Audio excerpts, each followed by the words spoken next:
श्री महावीराय नमः। जय आत्म, जय आनंद, जय देवेंद्र, जय शिव। उपाध्याय भगवान श्री जितेंद्र गुरुवे नमः। जय शशिकांता, जय सरिता, जय अजय, जय मंजुला।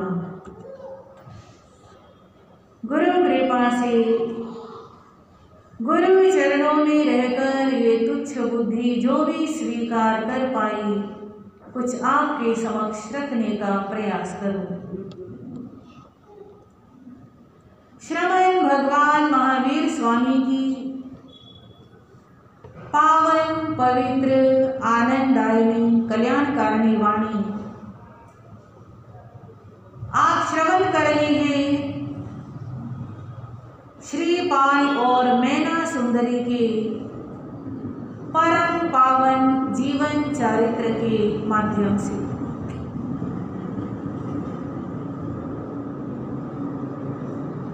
आपने सुना किस प्रकार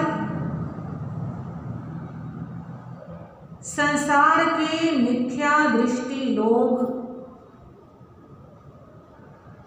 दूसरों को दुख पहुंचाकर, पीड़ा पहुंचाकर स्वयं सुख पाने की उम्मीद करते। धवल सेठ जिसे अपने जहाज चलाने हैं, तो जहाज चलने चाहिए, उसके लिए किसी के प्राण भी लेने पड़े तो मंजूर है। ऐसी जिसकी सोच होती है उन्हें ही मिथ्या दृष्टि कहा जाता है। मिथ्या दृष्टि का मतलब विपरीत दृष्टि।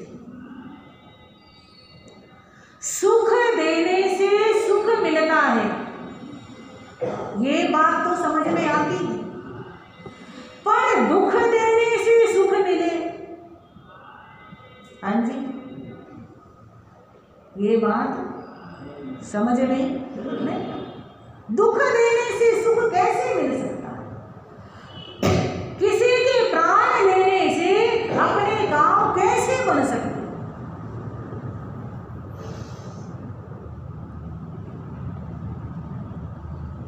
श्रीपाल ने बताया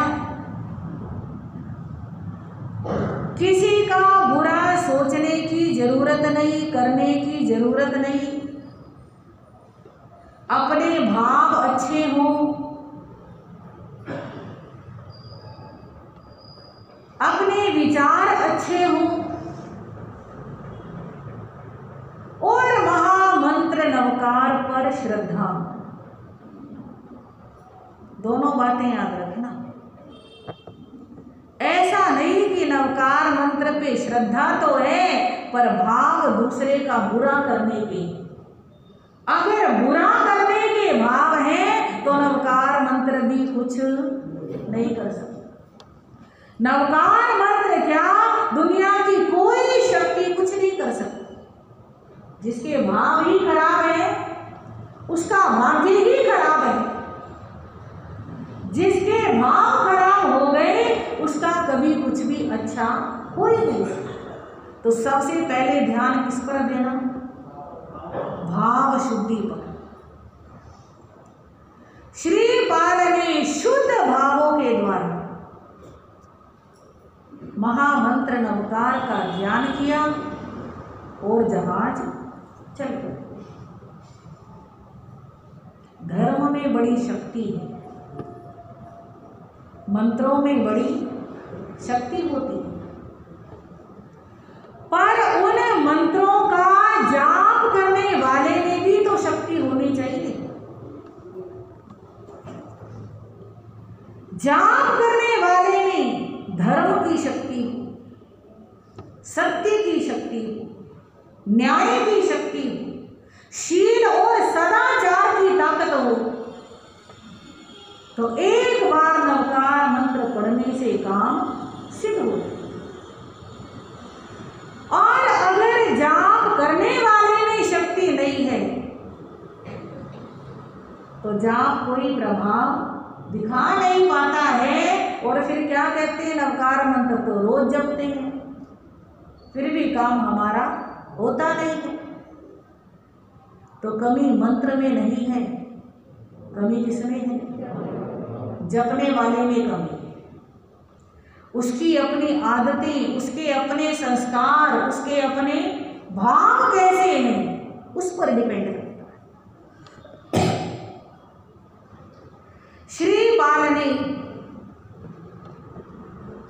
धवल सेठ का नौकर बनने से मना कर दिया।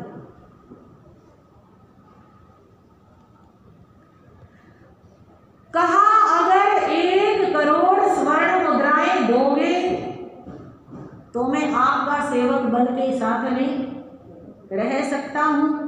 अगर 1 करोड़ स्वर्ण मुद्राएं नहीं देते तो मुझे सेवक बनना मंजूर नहीं। धवल सेठ ने करोड़ मुद्राएं देने से मना कर दिया और श्रीपाल ने एक जहाज किराए पर ले लिया और साथ में यात्रा कर। यहां तक की घटना कल हमने सुनी। जहाज चलते चलते बहुत समय बीतने पर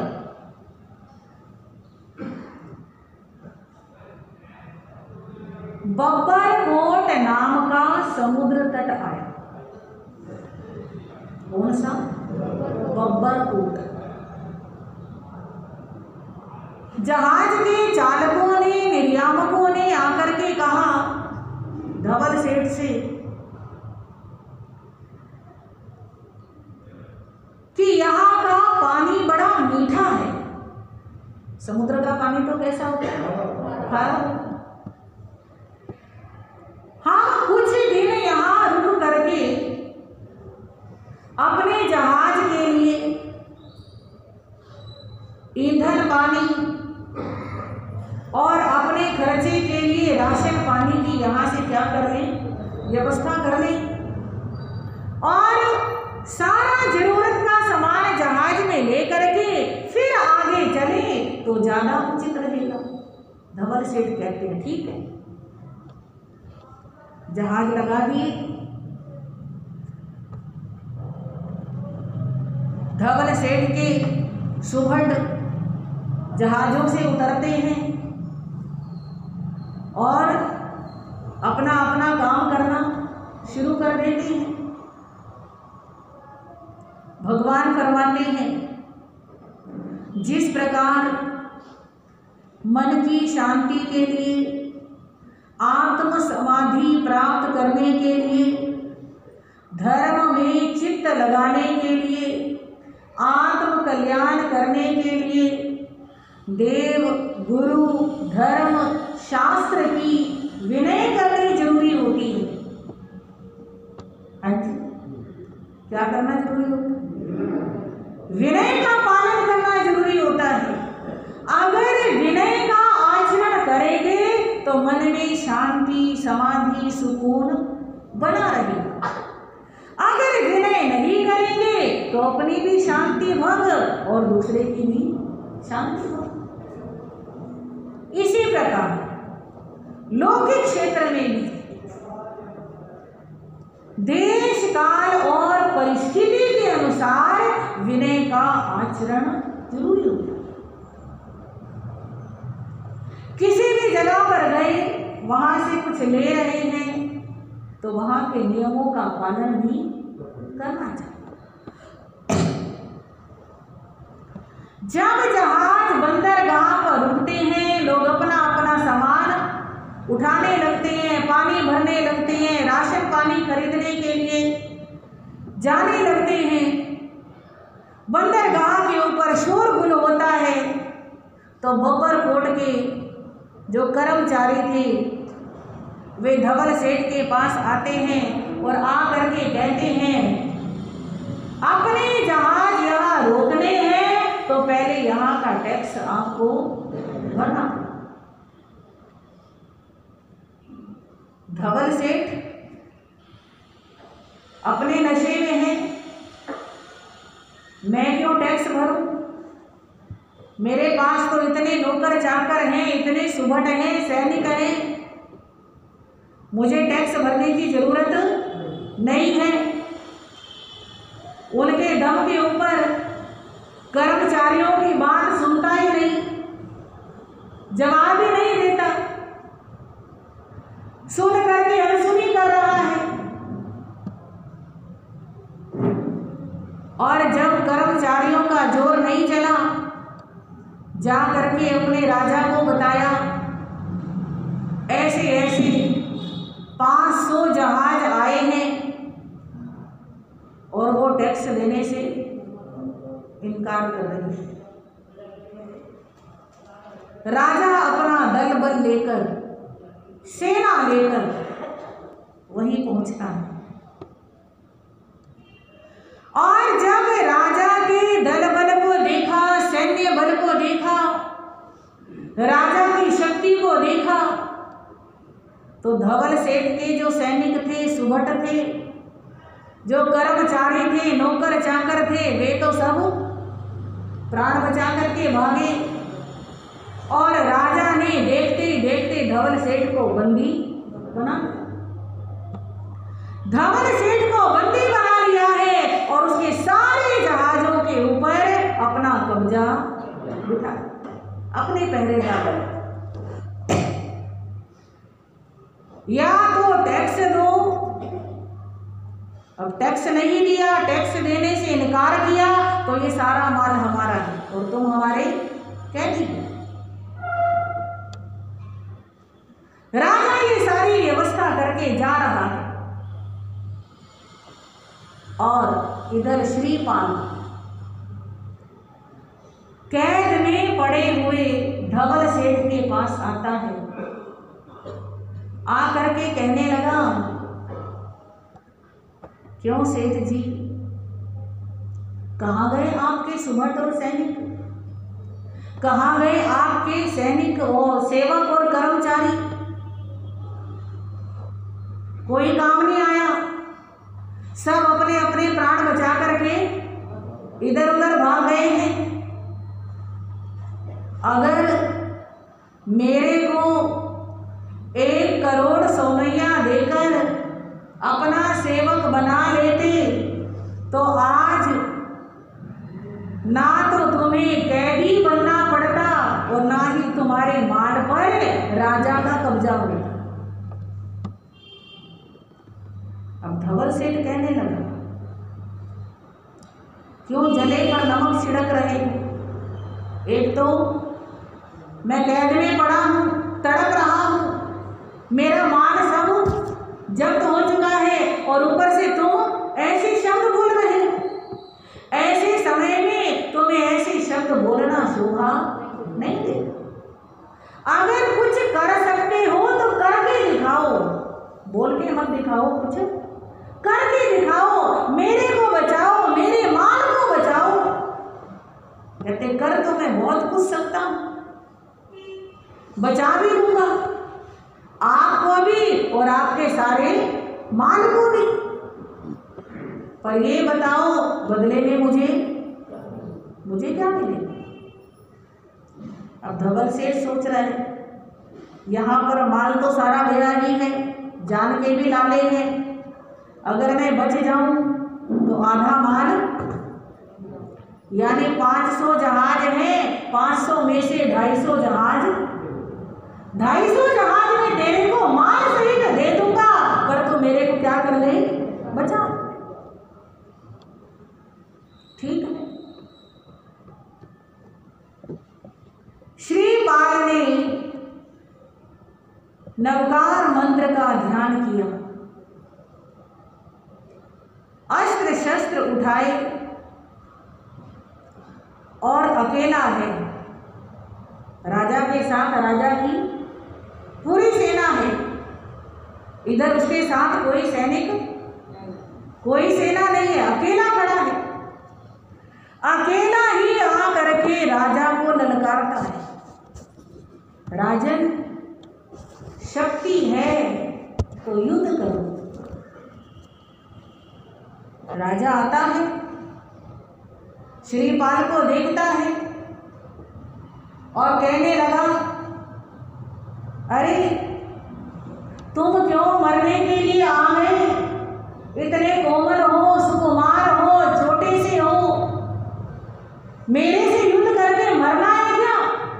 देखते नहीं मेरी कितनी सेना है और मेरी कितनी प्रशिक्षित सेना है। मुझे तुम पर करुणा आ रही है, तरस आ रहा है। मुझे युद्ध की चुनौती देने की बजाय अपने प्राण बचाने की चिंता करो, जा करके अपने प्राणों की रक्षा करो। श्रीपाल कहता है, राजन जब दो वीर आपस में मिलते हैं, युद्ध क्षेत्र में मिलते हैं, तो बातों से युद्ध नहीं होता, शस्त्रों से युद्ध होता। आप आक्रमण करो राजन। जब राजा ने देखा ये किसी तरह मान नहीं रहा है, तो राजा ने अपनी सेना को आदेश दिया और सेना ने हथियार चलाए और सेना के हथियारों का श्रीपाल जी पर क्यों? हाँ जी, धर्म की शक्ति है और एक शक्ति और भी तो है। हाँ हाँ, वो उसको वो विद्या मिली हुई है, बाजू पे बांध रखी है ना, कि किसी अस्त्र शस्त्र का कोई असर, यानी राजा की सेना के सारे शस्त्र समाप्त हो गए, पर श्रीपाल पर खरोंच तक नहीं आई।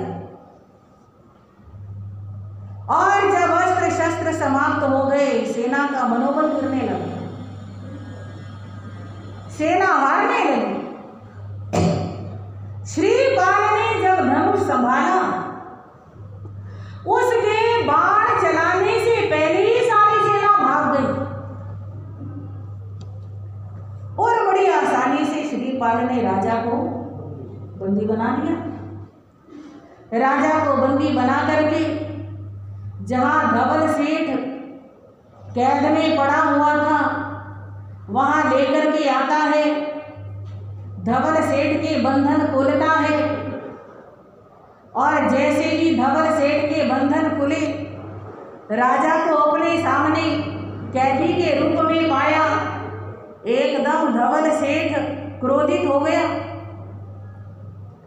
अंट शंट बोलने लगा, राजा को मारने के लिए दौड़ा।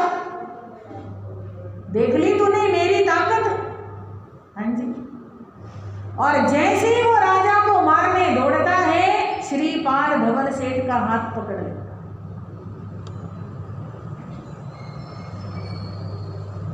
धवल सेठ का हाथ पकड़ के कहने लगा, सेठ जी आप मेरे पिता समान पूछे,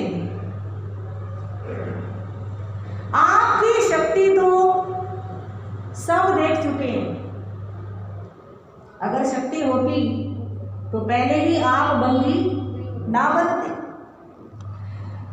अब जब राजा बंदी है, तब इस पर अपनी शक्ति दिखाना उचित नहीं, क्योंकि नीति में कहा गया है कोई व्यक्ति जो अपने घर पर आया है, कोई व्यक्ति जो अपने घर पर आया है, चाहे वो शत्रु भी हो, उसको मारना, क्योंकि वो हमारे घर है। शरणागत जो अपनी शरण में आया है, मेरी रक्षा करो, मुझे बचाओ या मुझे क्षमा करो, घर आए को, शरण में आए को, जो बंधन में बंधा हुआ है, हाँ जी, मजबूर है, लाचार है, बांधा हुआ है।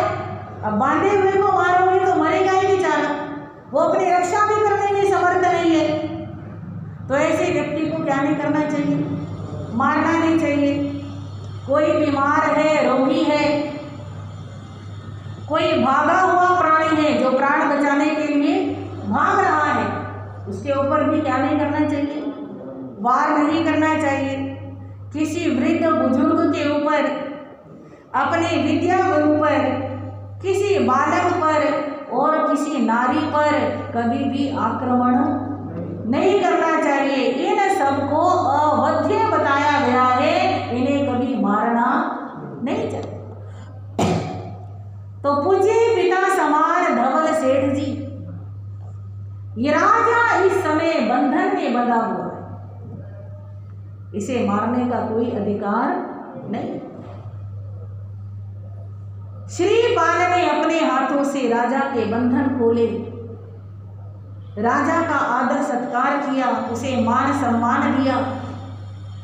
और जब राजा की सेना ने देखा, सैनिकों ने देखा कि राजा के बंधन खुल चुके हैं, राजा का मान सम्मान हो रहा है, तो राजा के सैनिक भी आने लगे और धवल सेठ के बंधन खुल गए तो धवल सेठ के पास आने लगे। अब जैसे ही धवल सेठ के सुभट सैनिक धवल सेठ के पास आते हैं, धवल सेठ कहने लगा, अब मैं क्या करूं तुम्हारा, जब मुझे जरूरत थी तब तो मुझे छोड़कर भाग गए और अब मैं आजाद हो चुका हूं, अब मैं तुम्हारा क्या करूंगा। वक्त पड़ने पर जो धोखा दे जाए, जिसका विश्वास ही ना हो, उसे मैं अपने पास नहीं रख सकता। मैं तुम्हें अपने पास नहीं रखूंगा और तुम सब यहां से भाग जाओ। यानी धवल सेठ ने अपनी नौकरी से उन सबको क्या कर दिया, निकाल। श्रीपाल मन में विचार करते हैं, इस प्रदेश में ये बेचारे धवल सेठ का भरोसा करके आए थे इनके साथ। अब यहाँ धवल सेठ ने इनको निकाल दिया, ये बेचारे कहाँ जाएंगे, क्या खाएंगे, कहाँ रहेंगे। तो श्रीपाल ने उन सबको कहा, तुम्हें निराश होने की जरूरत नहीं, सेठ जी ने तुम्हें निकाल दिया है, पर मैं तुम्हें अपने पास रखता हूँ। मेरे 250 जहाज हैं। बात समझ में आ रही है ना? क्योंकि धवल सेठ ने क्या बोला था, मेरी रक्षा करोगे तो मैं क्या दे दूंगा, 250 जहाज दे दूंगा। तो मेरे 250 जहाज हैं, उनका रख रखाव, देखभाल, साथ संभाल करो और मेरे साथ रहो। यानी धवल सेठ की आधी से ज्यादा शक्ति किधर चली गई, श्रीपाल के पास चली गई। और बब्बरकोट का राजा भी देख रहा है, ये व्यक्ति इंसान है या कोई देवता है। इसने धवल सेठ को भी बचाया, मेरी भी रक्षा की, धवल सेठ के भागे हुए सैनिकों को भी अपने पास रखा। ये तो कोई दिव्य आत्मा है। बड़ा प्रभावित हुआ, हाथ जोड़ करके राजा कहने लगा श्रीपाल से कि मैं आपके व्यवहार से, आपके आचरण से, आपके गुणों से बड़ा प्रभावित हूँ, और आपने मुझे बंदी बना करके छोड़ दिया बिना किसी शर्त के। अपनी कैद में आए को कौन छोड़ता है? आपने मुझे बंदी बनाया और मुझे क्या कर दिया, छोड़ दिया है। तो मैं आपसे बड़ा प्रभावित हूँ, प्रसन्न हूँ। आप कृपा करो, मेरा आतिथ्य स्वीकार करो, मेरे महलों में चलो और मैं कुछ दिन आपको अपने घर पर रखना चाहता। श्रीपाल चलने लगा तो धवल सेठ कहते हैं कि हमको यहीं पर नहीं रुकना है, आगे जाना है। यहाँ तो हम किस लिए रुके हैं,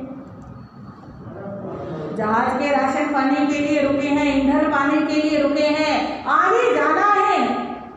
तुम अगर नगर में जाओगे, महल में जाओगे, समय लग जाएगा, इतना समय हमारे पास नहीं है, इसलिए राजा के साथ मत जाओ।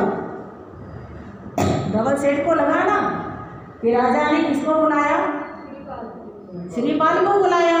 राजा प्रभावित किससे हुआ, श्रीपाल से हुआ। सब कुछ इसी को मिलता जा रहा है, तो धवल सेठ मन ही मन ईर्ष्या रखते हुए कहने लगा तुम वहां जाओगे बड़े दिन लग जाएंगे, इसलिए राजा के साथ जाने की जरूरत नहीं है। श्रीपाल कहने लगा पूज्य पिताजी, अगर राजा मुझे आदर मान के साथ बुला रहा है तो मैं तो जाऊं, बाकी रही जाने की बात, मेरे 250 जहाज यहाँ छोड़ जाओ, अपने 250 जहाज लो और आप जा सकते हो। मैं तुम्हारा नौकर नहीं हूं जो मुझे तुम्हारी वजह से क्या करना पड़ेगा, चलना ही पड़ेगा। आपकी इच्छा है जाने की, आप जाओ, मेरी जब इच्छा होगी तब मैं।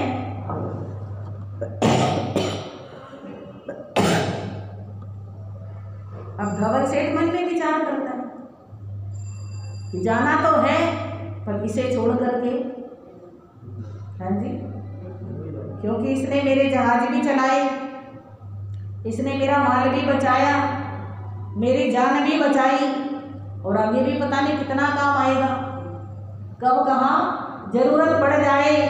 इसको मेरी जरूरत नहीं है, मेरे को इसकी क्या है।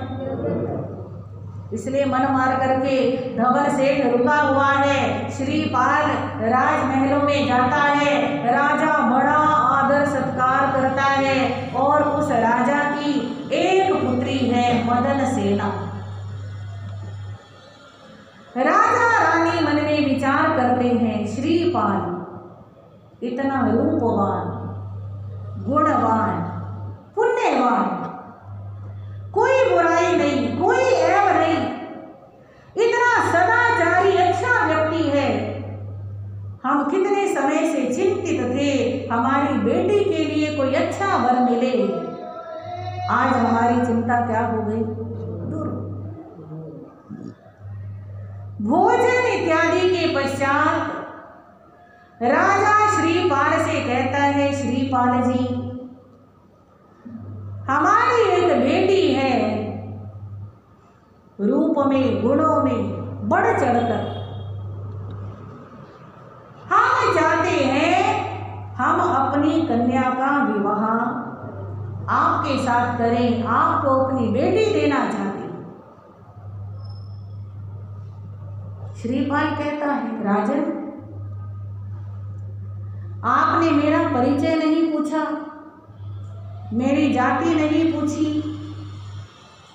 मेरा कुल और मेरा वंश नहीं जाना, और अपनी बेटी को देने के लिए पहले इन सब चीजों को जानना जरूरी होता है। आप बिना कुछ जाने अपनी बेटी मेरे को कैसे दे सकते।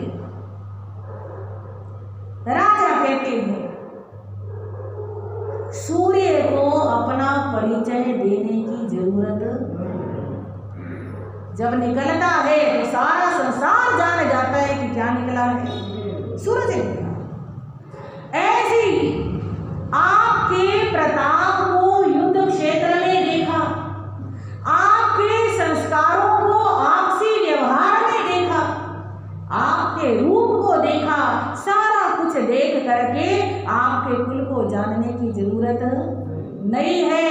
हम जानते हैं आप अवश्य ही किसी उत्तम कुल के शिरोमणि।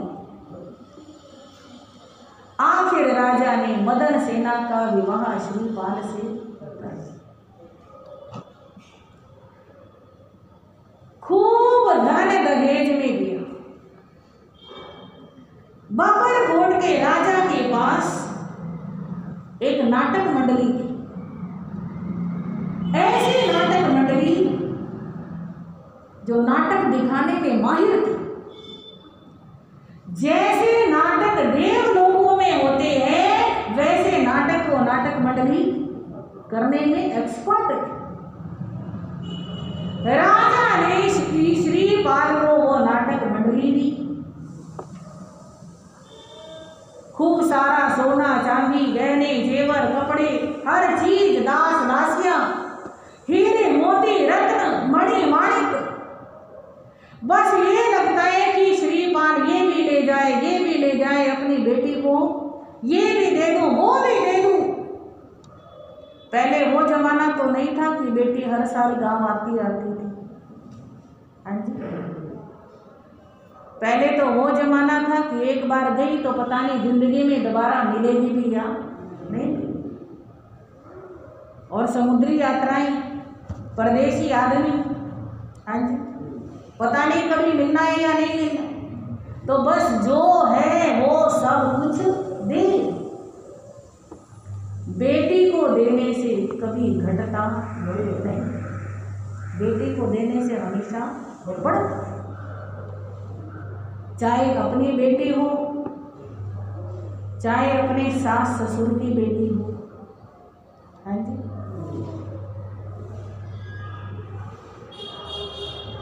तो बेटियों को देते रहना चाहिए।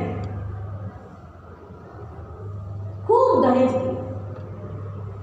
धवल सेठ का समाचार आया और कितने दिन लगेंगे, कहते बस 2-4 दिन और। ससुर से विदाई मांगी। ससुर भी विचार करते हैं कि मेहमान से अपने घर को कब तक आबाद रखेंगे।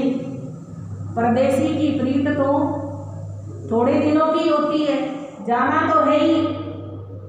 जब विदा किया तो और भी दहेज दिया। एक जहाज ऐसा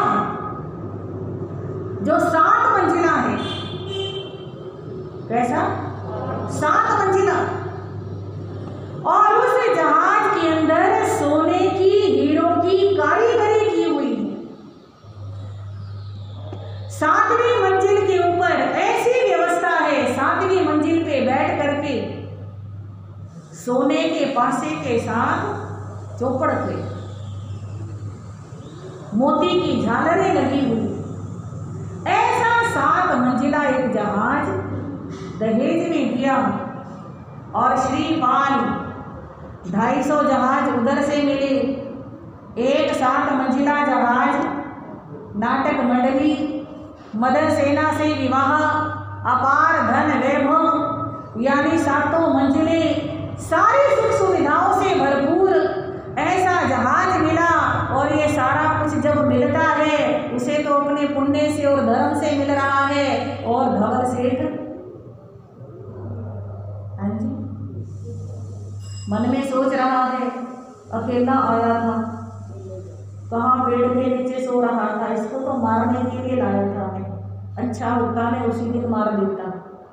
हाँ, उपकार तो भूल गया कि मेरे जहाज चलाए, मेरे प्राण बचाए, मेरा माल बचाया। उपकार भूल गया और ईर्ष्या की आग में जला। आचार्य फरमाते हैं, किसी को आगे बढ़ते हुए देखकर प्रसन्न होना चाहिए, खुश होना चाहिए। बहुत अच्छी बात है तुम आगे बढ़ रहे हो, बहुत अच्छी बात है तुम तरक्की कर रहे हो, आशीर्वाद देना चाहिए, मन खुश रखना चाहिए। पर ये गुण हर किसी में, यानी किसी किसी में भी बड़ी मुश्किल से पाया जाता है। दूसरों की तरक्की देख करके ईर्ष्या बड़ी जल्दी आ जाती है।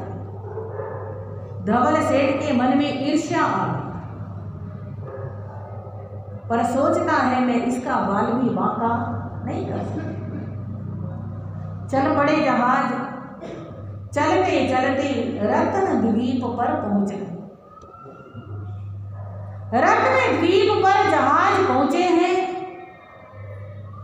और वहां भी वही वाला काम, जहाज बंदरगाह पर लगाए हैं, सैनिक उतर रहे हैं, काम कर रहे हैं, व्यापार के लिए लेन देन जो भी कुछ करना है सब करना शुरू कर दिया है। और इधर श्रीपाल जो 250 जहाजों का मालिक है, उसे कोई चिंता ही नहीं, उसे कोई फिक्र ही नहीं। उसके अपने जो सैनिक हैं उन्होंने समुद्र के किनारे ही ऐसी व्यवस्था कर दी जैसे पूरा महल बना हुआ हो, पार्क हो, उद्यान हो, झूला लगा दिया है। झूले में बैठ करके श्रीपाल और उसकी पत्नी झूल रहे हैं। नाटक मंडली को आदेश दे दिया कि रास्ते के अंदर हमने तुम्हारा नाटक नहीं देखा, आज हमें बढ़िया सा नाटक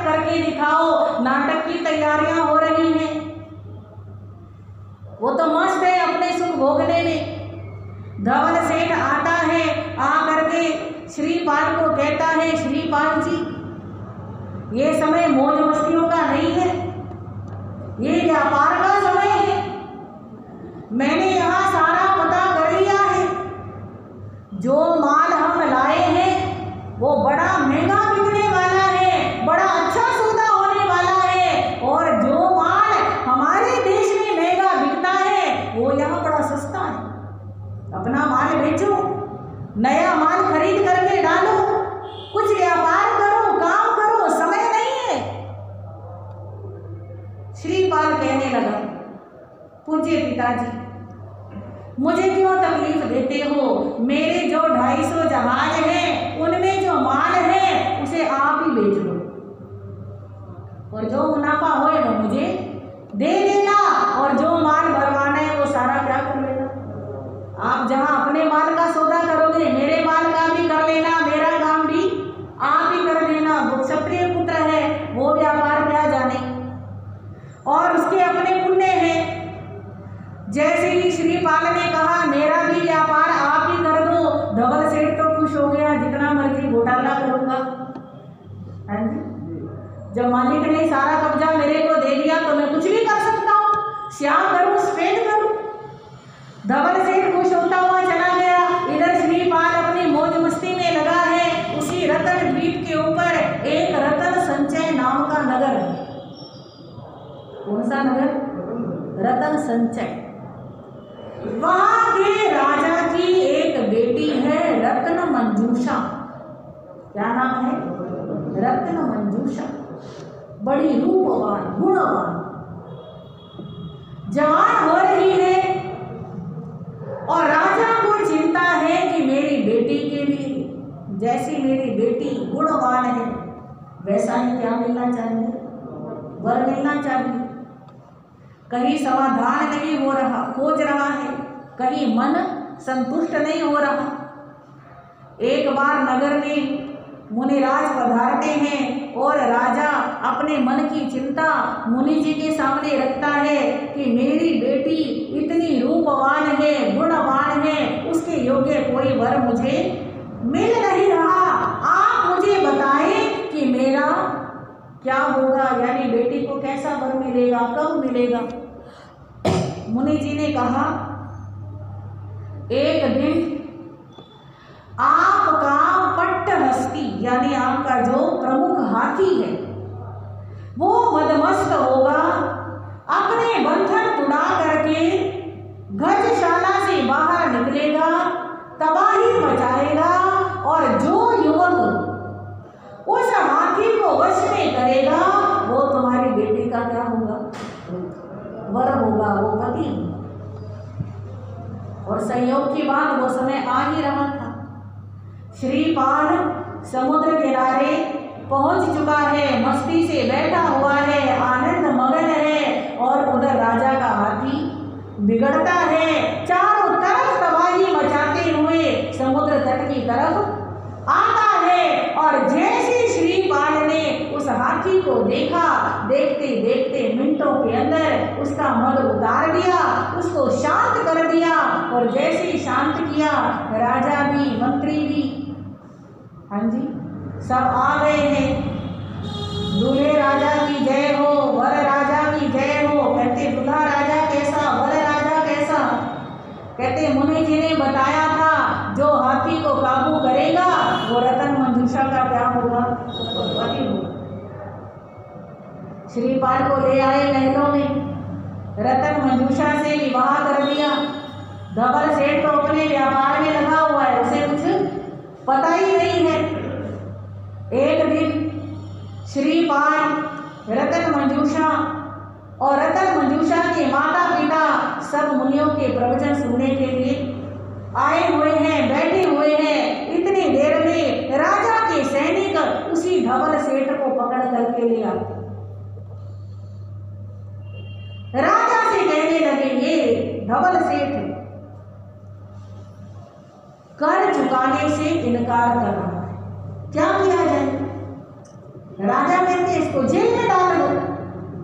श्रीपाल ने कहा, राजन जल्दी मत करो, अभी हम धर्म सभा में बैठे हैं, धर्म सभा में बैठकर धर्म धर्म के ही कार्य होने चाहिए। ये राज कार्य राज दरबार में करेंगे, इसे राज दरबार में उपस्थित करना। धर्म सभा से उठकर राज दरबार में आए। राज दरबार में धवल सेठ को हाजिर किया गया और धवल सेठ क्या देखता है, श्रीपाल तो राजा के बराबर में, हाँ जी, राजा का जवाई बन के बैठा हुआ है, राजा के बराबर उसका आसन लगा हुआ है। वो सोचता है ये क्या, अपनी समस्या तो भूल गया, पर उसके प्रति फिर मन के अंदर ईर्ष्या की भावना आ रही है। सैनिक कहते हैं कि राजन इसका क्या करें, इसको क्या दंड दें। अभी राजा कुछ बोलता उससे पहले ही श्रीपाल कहने लगा कि राजन, ये सेठ जी तो बड़े आदरणीय हैं, पूजनीय हैं, ये मेरे पिता समान है, मैं इन्हीं के साथ यहाँ पर आया हूँ, ये टैक्स चोरी नहीं कर सकते, इनका टैक्स मैं दूंगा। धवल सेठ को मुक्त कराया, राजा से आदर मान भी दिलवाया, सारा टैक्स वेस्ट का, क्योंकि राजा का जमाई है, वो थोड़ी टैक्स लेगा उससे, तो सब कुछ करा दिया। पर फिर भी धवल सेठ की आत्मा को शांति नहीं मिल रही है। श्रीपाल का पुण्य और बढ़ता जा रहा है, जैसे जैसे पुण्य बढ़ रहा है वैसे वैसे उसका धर्म भी बढ़ रहा है। नवकार मंत्र का जाप भूलता नहीं।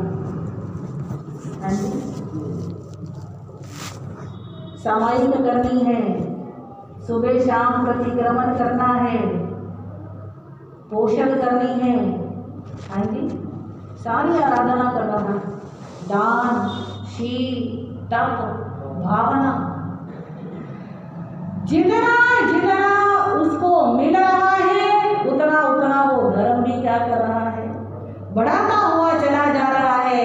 आगे किस प्रकार क्या घटनाएं घटेंगी, आप आएंगे, सुनेंगे, आपको पता चलेगा। इन्हीं शब्दों के साथ आज के वक्तव्य को पूर्ण करते हैं।